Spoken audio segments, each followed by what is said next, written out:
세계 인구를 한 70억 정도로 둔다고 하면 이것을 70만 분의 1로 줄여서 한 100명 정도가 이 지구상에 살고 있다라는 것을 가정해 본다면 50명이 여자고 50명이 남자인데 그중에 한 20명 정도는 영양실조에 걸려 있답니다. 전 지구에. 그러니까 100명으로 축소했을 때. 그리고 한 명 정도는 아사 직전에 있고 15명은 비만에 있다는 거죠. 그리고 은행에 예금이 조금이라도 있고 지갑에 돈이 좀 있고 상위, 이런 사람들은 상위 8위에 속한다라고 얘기를 합니다. 그리고 자가형이 있다? 그러면 상위 7명에 속하고요. 그리고 대학 교육을 받았다 그러면 상위 1명입니다. 혹시 집에 컴퓨터가 자기 개인 것이 있다라고 한다면 그것은 100명 중에 2명에 속한다라고 얘기를 합니다. 그리고 지뢰나 혹은 공습, 무장단체에 의해서 강간이나 납치 같은 것을 두려워하지 않고 살고 있다면 그것은 20명이다라고 얘기를 합니다. 제가 가만히 생각해 보니까 우리 대한민국에 살고 있다면 대부분 상위권에서 살고 있겠구나 하는 생각을 가져보게 됩니다. 이게 복이라고 얘기를 할 수 있습니다. 세상적인 복이지요. 과연 이 복을 하나님이 우리에게 주셨다고 하면 그러면 이 복을 우리가 어떻게 가지고 살아야 할 것인가 하는 게 중요하지 않아요? 오늘 본문에서는 사도 바울을 통해서 이것을 우리가 배우게 되는 것입니다. 과연 복이란 무엇이며 이 복을 어디에다 쓸 것인가? 첫 번째로는 기업이 있어야 복이라고 얘기를 할 수 있습니다. 오늘 본문 31절에 보시면 그러므로 여러분이 일깨워 내가 3년이나 밤낮 쉬지 않고 기도로 각 사람을 훈계하던 것을 기억하라. 지금 내가 여러분을 주와 및 그 은혜의 말씀에 부탁하노니 그 말씀이 여러분을 능히 든든히 세우사 거룩하게 하심을 입은 모든 자 가운데 기업이 있게 하시리라. 뭐가 있어요? 기업. 네. 그래서 기업이 있는 게 복이라는 건데요. 자, 사도 바울 배경을 봅시다. 그는 에베소 교회에서 3년 동안을 교회를 개척한 이후에 목회를 해왔습니다. 그러면서 그곳을 떠날 때 눈물로 애정 어린 마음으로 목회를 해왔던 그곳에 정말 얼마나 감회가 있겠어요. 그러면서 그는 이 교회를 든든히 세워놓고 그리고 이 성도들을 강하게 세워놓고 신앙을 키워놓은 다음에 그가 이제 떠나기 전에 밀레도라고 하는 곳에서 장로들과 만나서 작별 인사를 하고 마지막 설교요, 마지막 부탁을 하는 내용이 오늘 본문의 내용입니다. 그가 하는 말이 뭐라고 얘기를 하냐면 그 말씀으로 여러분이 든든히 섰습니다. 그리고 교회가 든든하게 여기까지 왔습니다. 뭘로? 말씀으로. 이것이 바로 뭐라 그랬어요? 이것이 여러분에게 기업입니다 라고 얘기하고 있습니다. 여러분에게 기업이 있습니까? 어쩌면 세상적인 기업은 있을지 모르지 여러분이 손으로 하는 모든 게 다 기업일 것입니다. 그런데 그 기업은 세상에서 말하는 기업이라고 하는 것은 영리를 목적으로 경제 활동을 하면서 이것이 지속적으로 가고 있는 이런 조직체를 가리켜서 기업이라고 합니다. 여기에 기자는 꾀할 기자를 씁니다. 그래서 이 기업을 영어로 얘기하면 컴퍼니 혹은 firm이라고 하는 말로 쓰일 수 있는 것이 세상적 기업입니다. 그런데 오늘 여기서 말하는 기업은 그 기업이 아닙니다. 기자는 기본할 때 기본 기자입니다. 그리고 업은 물론 일업자겠죠. 그러니까 이 기업은 어떤 것을 의미하느냐, 기초가 되는 그러한 업을 얘기를 합니다. 대대로 전해오는 사업이요, 재산을 얘기할 때 기업이라고 얘기를 합니다. 영어로 얘기하면 inheritance라고 하는 단어를 쓰고 있습니다. 그러니까 NIV 성경에도 inheritance라고 썼지 컴퍼니라고 안 씁니다. 하나님이 주신 모든 기업은 컴퍼니가 아니라 이것은 inheritance. 다시 말해서 이건 유산으로 계속적으로 말씀을 통해서 이루어지는 이 기업을 얘기하고 있습니다. 세상적인 기업은 사람이 경영을 하죠. 여기서 이윤을 창출해야만 합니다. 그러나 하나님의 기업은 말씀을 기초로 해서 가기 때문에 기본부터가 바로 말씀이요, 그리고 과정에서도 이건 하나님의 말씀을 통해서 이 기업을 이루어 가야만 합니다. 그리고 결과도 마찬가지로 그 하나님의 영광을 위한 목적을 향해서 가는 것이 하나님이 우리에게 주신 기업이라고 얘기를 할 수 있습니다. 바로 우리의 가정이나 교회도 마찬가지입니다. 세상적 이윤을 창출하지 않습니다. 우리는 하나님의 교회는 하나님의 기업으로서 말씀을 기초로 해서 결국 하나님의 목적을 이루고 하나님의 영광을 구하는 것이 바로 교회라고 하는 것입니다. 그러기에 과정 속에서도 우리는 하나님의 정의로운 것이 그 속에 들어가야 되고, 하나님의 뜻이 반영되지 아니하면 우리는 하나님의 기업이 아닌 세상적 기업을 하고 있는 것이 된다라고 하는 것을 기억해야만 합니다. 세상은 자기들의 이익을 위해서 언제나 합종연회하고 있습니다. 이게 바로 세상적인 기업입니다. 그러나 하나님의 기업은 언제나 하나님을 의존하려고 해야 되고, 그것이 바로 하나님이 주시는 복이라고 하는 것을 성경은 우리에게 알려주고 있는 것입니다. 하나님은요, 이스라엘을 하나님의 기업으로 삼으셨습니다. 그리고 가나안 땅을 기업으로 주셨습니다. 그때 하나님께서 이스라엘 백성들에게 하신 말씀이 뭔지 아십니까? 너희들이 가나안 땅에 들어가면 7 부족이 있는데 그 부족을 진멸하라고 했습니다. 거기에 있는 사람들을 다 죽여 없애라는 거예요. 누구까지? 부녀자나 아이들까지 다 죽여요. 오죽하면 가축까지도 다 없애버리라는 거예요. 왜 그러셨을까요? 이것은 하나님의 복이, 하나님의 기업이 처음부터 다시 시작하지 아니하면 그들이 섬겼던 바알신, 아세라신을 섬길 수 있기 때문에 그들과 동화될 것을 우려해서 하나님은 그들을 다 진멸해 버리라고 한 것이죠. 세상적 기업은 달라요. 세상적 기업은 이윤을 창출해야 하기 때문에 이방인들을 잘 사용을 해서 그들로부터 이윤을 만들어내는 것입니다. 그들을 이용해야만 합니다. 그러나 하나님의 기업은 그렇지 않다는 거예요. 처음부터 기초부터 시작을 해서 그게 바로 하나님의 복이요, 그리고 과정을 통해서 그리고 마지막 목표까지도 하나님의 영광을 구하는 그 기업을 하나님께서 우리에게 주셨고, 그 기업이 있는 사람만이 복받은 사람이라고 성경은 우리에게 알려주고 있는 것입니다. 자, 이스라엘이 헷갈린 것이 있습니다. 그들은 왜 이 사람들을 다 진멸해야 되지? 그러면서 그 사람들을 남겨두었습니다. 악과 타협을 하고 말았습니다.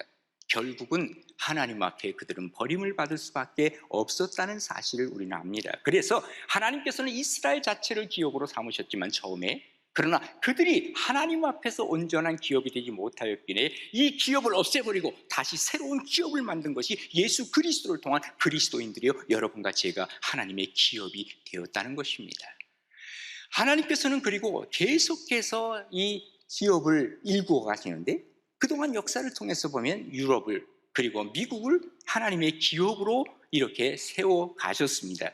그런데 그들 역시도 그 사회가 이익 집단으로 변화되기 시작합니다. 결국은 이 기업은 점점 쇠퇴해 가는 것을 우리가 지금 보고 있는 것입니다. 그런데 참으로 감사한 것은 하나님께서 이 하나님의 이 기업을 우리 대한민국으로 세운 것이 아닌가 하는 것을 우리가 느껴보지 않습니까? 아니, 세상에 이렇게까지 큰 축복을 받은 우리나라, 여러분 선교 역사를 보면 기가 막혀요. 왜 그러냐면 우리나라 초창기에 오신 선교사님들 아시죠? 이런 분들은요, 세계 역사상, 선교 역사상 이렇게 훌륭한 분들이 온, 그러한 선교사들이 그렇게 많이 온 나라는 거의 찾아보기 어렵습니다. 그래서 이분들이 세워놓은 게 뭡니까? 그 당시에 말씀을 기초로 한 기업, 교회를 세워놓았습니다. 또 말씀을 기초로 해서 기독교 학교를 세워놓으셨습니다. 또 병원을 세웠습니다. 그래서 이 사회를 바꿔놨습니다.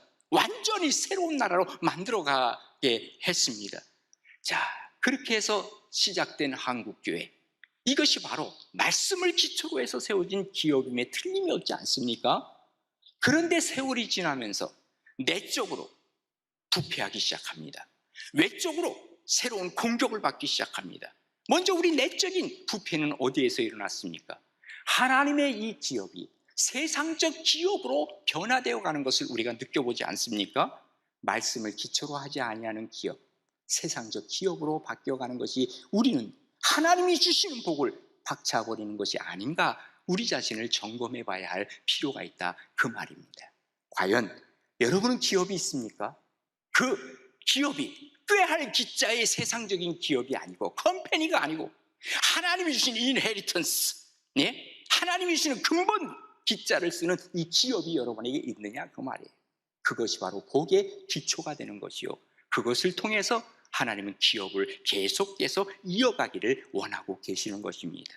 무엇보다도 하나님의 그 기업을 기업으로 알고 여러분의 것으로 받고 그 기업을 잘 일구어가는 여러분 개인적인 신앙 또 뿐만 아니라 우리 가나안 교회 신앙이 되어지기를 간절히 바랍니다. 그 다음에는요, 개인적인 욕심을 내려놔야 돼요. 개인적인 욕심은 결코 복으로 이어갈 수 없고 단절시키는 것입니다. 오늘 본문 33절과 34절에 보면 내가 아무의 은이나 금이나 의복을 탐하지 아니하였고 여러분이 아는 바와 같이 이 손으로 나와 내 동행들이 쓰는 것을 충당했다라고 얘기를 합니다. 자, 사도 바울이 하는 얘기가 그거예요. 나는 어떤 은이나 금을 의복을 탐한 적이 없다. 나는 내가 하나님 앞에서 욕심 부려본 적이 없다 그 말이에요. 사도 바울에게 하나님께서 크게 축복을 주셨지만 그는 자신의 영달을 위해서 자신의 입속을 챙겨본 적이 없고 그는 늘 절제하며 살았다는 것을 말하고 있는 것입니다. 하나님이 주신 복으로, 이것이 하나님이 주신 복이라고 한다면 이것을 어떻게 쓸 것인가, 어디다 사용할 것인가, 이것을 결단하고 살아갈 때 하나님은 계속적으로 그 복을 주시는 줄로 믿으시기를 바랍니다. 페르시아의 왕비가 되었던 에스더, 어느 날이었습니다. 이스라엘 백성들이 이제는 진멸할 그러한 위기에 처하게 되잖아요. 그때 그의 사촌 모르드게가 이 에스더를 찾아오지요. 에스더에게 얘기합니다. 네가 왕비가 된 것은 바로 이때를 위함이 아닌지 잘 생각해. 그러니까 그 다음에 금식기도 하죠. 그리고 그의 결단이 뭡니까? 예스, 죽으면 죽을 거예요. 이 결단을 하는 거예요. 내가 바로 이때를 위해서 내가 왕비가 되었구나, 그거예요. 하나님이 나에게 주신 복, 하나님이 나에게 주신 기업이 바로 이때를 위해서 하나님이 나를 쓰시는구나, 그것이 바로 사명 아닙니까? 그것이 바로 하나님이 주시는 복을 계속 이어가는 방법이라 하는 거죠. 지난 주간에 우리가 새벽기도 하면서 신명기 22장에 어떤 얘기가 나오냐면요, 소나 양이 길을 잃었어요. 그러면 못 본 채 하지 말라는 말이 나와요. 못 본 채 하고 지나가지 말라 그러잖아요. 우리가 있음에도 불구하고, 자, 에스더가 왕비예요. 모르드게 우리 사촌 오빠 오지 말라 그래. 나 만나지 않아. 그러면 끝나는 거예요. 왕비로 호의호식하고 사는 거예요. 그런데 그는 그러지 않았다 그 말이에요. 그가 지금 여기 죽으면 죽으리라 지금 책임의식을 가지고 욕심 부리지 아니하고, 그리고 하나님 앞에서 자기 할 일을, 하나님께서 이루고자 하시는 일을 책임지게 그 일을 했다라고 하는 얘기죠. 이 역사 앞에 그러니 에스더는 할 말이 있는 거죠. 부자와 나사로 비유를 알잖아요. 그 부자는 자기 집 앞에 있는 나사로, 그를 못 본 채 하고 매일 지나다닌 것 아닙니까? 결국은 어떻게 됩니까? 부자는 지옥으로 가고 나사로는 천국에 이르게 됐다는 것을 예수님은 비유로 말씀하고 계시는 것입니다. 우리가 하나님의 기업이라고 하는 것이 시작이 되었다라고 한다면 그 과정 속에서도 내가 여기 있는 것이, 내가 하나님이 나에게 주신 돈을 가지고 내가 어디에다 쓸 것이냐, 하나님이 나에게 주신 이 지위가 바로 이때를 위함이 아니냐, 이것을 우리가 생각한다면 하나님의 나라를 세우고 하나님의 뜻을 이루는 것, 이것이 우리의 앞장서야 할 일이라 그 말이죠. 우리가 하나님 앞에 축복의 시작이 바로 하나님은요 어느 정도 주시는 거예요. 여러분, 하나님께서 우리에게 주실 때 한꺼번에 이만한 것을 팍 내려주신다?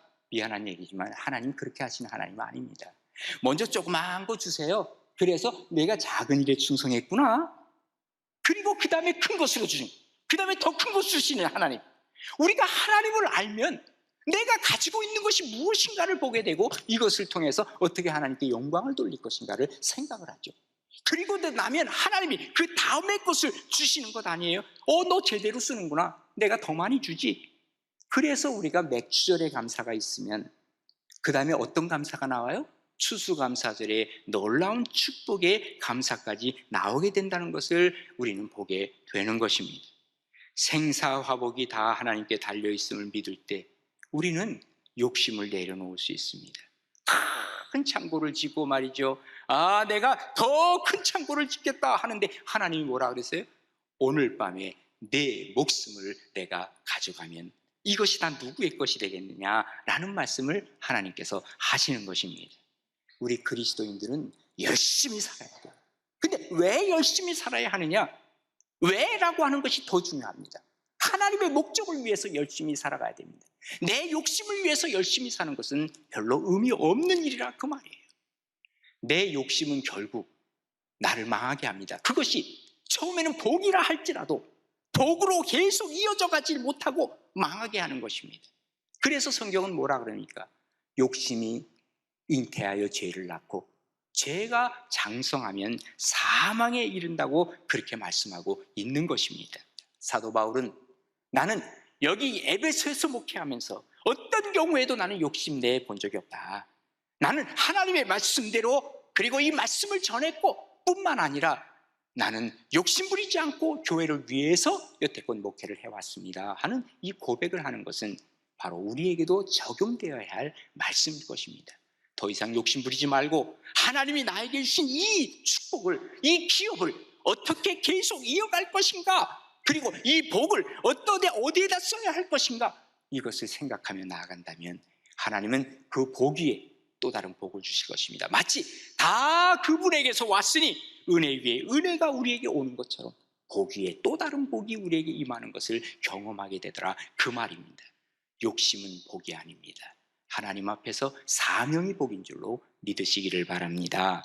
그 다음에 이제 세 번째는 이것을 가지고 나누어주는 것입니다. 이게 진짜 복입니다. 오늘 본문 35절에 보면 범사의 여러분에게 모본을 보여준 바 같이 수고하여 약한 사람들을 돕고 또 주 예수께서 친히 말씀하신 바 주는 것이 받는 것보다 복이 있다 하심을 어떻게 해요? 기억하라 그랬어요. 주는 것이 받는 것보다 복이 있다. 나눔의 기쁨이라고 하는 것, 받는 것에 비교가 되지 않아요. 누가 나에게 이것을 줄 때 기쁘죠. 예? 그런데 내가 나눌 때의 기쁨은 그것의 몇 배가 된다는 거예요. 이게 바로 하나님 앞에서의 축복이라는 사실을 우리는 기억하라고 하는 것이죠. 오래전 나온 책인데요, 오연호 씨라고 하는 분이 계세요. 이분은 신문 기자였고 그리고 작가이기도 합니다. 이분이 자기가 학교 다닐 때 반미주의자였어요. 근데 이 사람이 정말 골수분자 반미주의자였기 때문에 그래, 내가 미국을 제대로 알고 내가 글을 써보겠다 해서 미국을 간 거예요. 근데 미국에 가서 거기 한국 사람을 만나려면 그 당시만 하더라도요, 교회 안 가면 한국 사람을 못 만나요. 그러니까 이 사람도 교회 간 거예요. 거기서 이 사람이 너무너무 이상한 걸 보기 시작한 거예요. 뭐냐 하면 교회에 가니까 어느 교회나 가면 다 게시판이 있어요. 게시판, 교회 밖에. 그런데 그 게시판이 뭔가 하고 이렇게 보면 거기에 그 자원봉사자 모집이에요. 볼런티어 모집이에요. 그런데 거기에 이 사람들이 거기다 이 자기 이름 라인업을 하는 거예요. 그리고 이름을 쓰고 언제부터 언제까지 시간이 있다, 그 시간과 그리고 자기가 할 수 있는 것에 대한 훈련도 나는 이렇게 받을 수 있습니다 하는 것을 거기다 쓰는 것이 있었던 모양이에요. 근데 이런 것들이 어느 데라 보니까 다 있더란 말이에요. 이게 뭘까? 자기는 그 당시에 한국에서 이런 걸 본 적이 없으니까. 알고 보니까 미국 사람들은요, 많은 사람들이 일주일에 몇 시간씩 자원봉사하는 것을 깨닫게 됐어요. 그걸 보고 자기가 충격을 받은 거예요. 그래서 그때 쓴 책이 뭐냐 하면 한국이 미국에게 당할 수 없는 이유라고 하는 책을 그때 쓴 것이죠. 그러면서 이 사람들은 자원봉사자들, 다른 사람에게 나누는 일들을 어느 누구나 이것은 그냥 안 하면 안 되는 것처럼 그렇게 생각을 하고 살아오는 사람들이다 하는 거예요. 하나님의 놀라운 기적은 어디에서 나오는지 아세요? 나누는 데서 시작이 되는 거예요. 오병이어의 기적 아시죠? 물고기 2마리와 보리떡 5개를 어린아이가 예수님에게 드린 거예요. 자기가 자기 걸 포기한 거예요. 나눈 거예요. 그러다 보니까 엄청난 사람들을 다 먹이고 그리고 12광주리가 남은 오병이어의 기적, 이것도 역시 뭐예요? 나누는 데 오는 진짜 복을 경험한 것이다 그 말이에요. 사르밧 과부도 가루 한 움큼 기름 이거밖에 없지만 엘리야를 공개했을 때 계속해서 마르지 아니하는 이러한 것들이 온 것을 우리는 보게 되는 것 아닙니까? 주님은 섬김을 받으시기 위해서 온 게 아니라 그랬어요. 섬기러 오셨다 그랬어요.